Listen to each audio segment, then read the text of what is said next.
കല്ലടിക്കോട് ദാറുൽ Aman women's arts കോളേജിൽ വായനാ ദിനാചരണം വിപുലമായി ആഘോഷിച്ചു. പ്രസിഡന്റ് അൻവീർ അലി ഖാൻ ഉദ്ഘാടനം നിർവഹിച്ചു.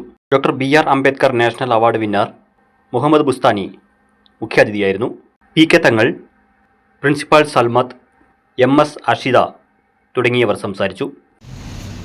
കേരള ഗ്രന്ഥശാല പ്രസ്ഥാനത്തിന്റെ സ്ഥാപക നേതാവും അതിന്റെ ഒരു വക്താവുമായ പി.എൻ. പണിക്കർ അദ്ദേഹത്തിന്റെ സമാധി ദിവസമാണ് ജൂൺ 19, 1995.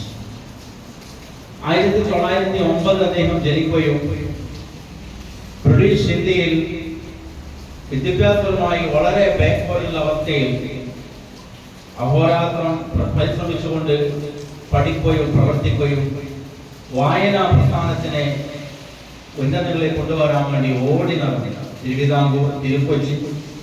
റീഡിംഗ് ഡേ എല്ലാ വർഷവും വായനയുടെയും മഹത്വത്തെ കുറിച്ച് എല്ലാവരെയും ബോധ്യപ്പെടുത്തുന്നതിന് വേണ്ടിയിട്ടും വായന അറിവിന്റെ ലോകത്തേക്ക് ഉള്ള ഒരു ശരിയായ പാതയാണ് എന്ന് മനസ്സിലാക്കി തരുന്നതിനും വേണ്ടി വർഷങ്ങളായി നമ്മൾ ഈ ദിനം റീഡിംഗ് ഡേ ആയിട്ട് ആചരിച്ചു വരുന്നു. നമ്മൾ അന്തിച്ചിരിക്കുകയാണെങ്കിൽ ഞാൻ ഏത് വായിക്കും, എന്ത് ഞാൻ ചെയ്യും? എന്നാൽ ഒരർത്ഥത്തിൽ ഈ ആർട്ടിഫിഷ്യൽ ഇന്റലിജൻസിന്റെ വളരെ ഡീപ്പല്ലാത്ത ലൈറ്റ് നമ്മുടെ മുന്നിലൂടെ പോകുന്ന അറിവൊഴുകുമ്പോൾ ഇത് നമുക്കൊരു ആത്മധൈര്യം തരുന്നുണ്ടോ എന്ന് നാം പരിശോധിക്കണം. +2 വിദ്യാർത്ഥി ഹഫ്സ കവിതാലാപനം നടത്തി.